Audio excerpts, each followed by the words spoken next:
The positive integers of this base 10 are 725,725, that's one of the integers, and 432,432 have no common prime factors, exactly one common prime factor, exactly two common prime factors, or exactly three common prime factors.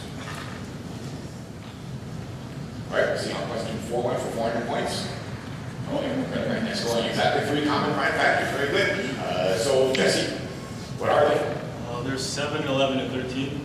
And how'd you get that so fast? It was like any big numbers to factor.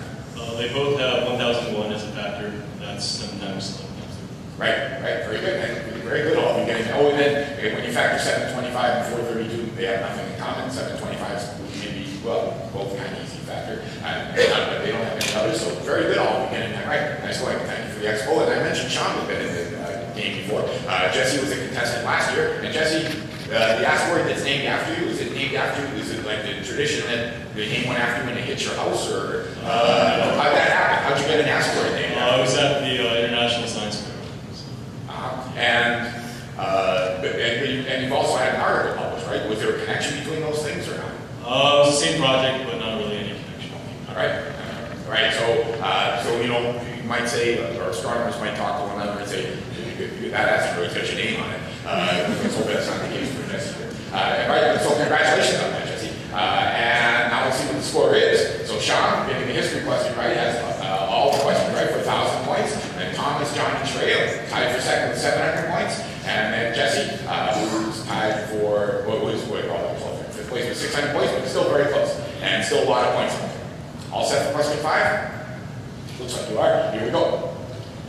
The San Antonio Spurs roster has 1 center, 7 guards, 4 forwards, and 3 players who can play either center or forward. So that last group of 3 players, they can play either of those 2 positions.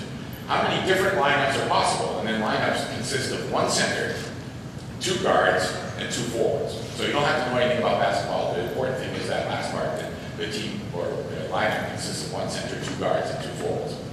How many different lineups are possible? So 504, 1,386, 1,764, or 2,205. Maybe we'll ask the audience by clapping once again. How many? We don't have to be fans of the Spurs or anything. How many people think it's A, 504? All right. How many people think it's B, 1386?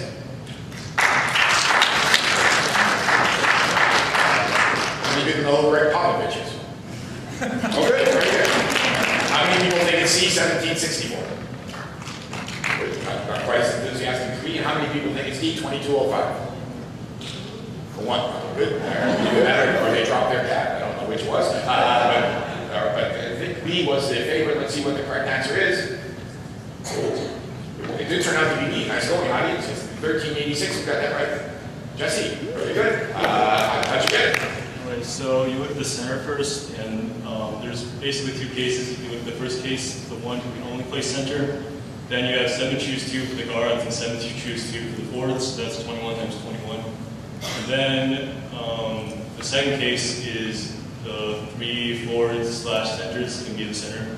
So that's 3 possibilities. Then you take away 1 from the forwards. So you do the same thing.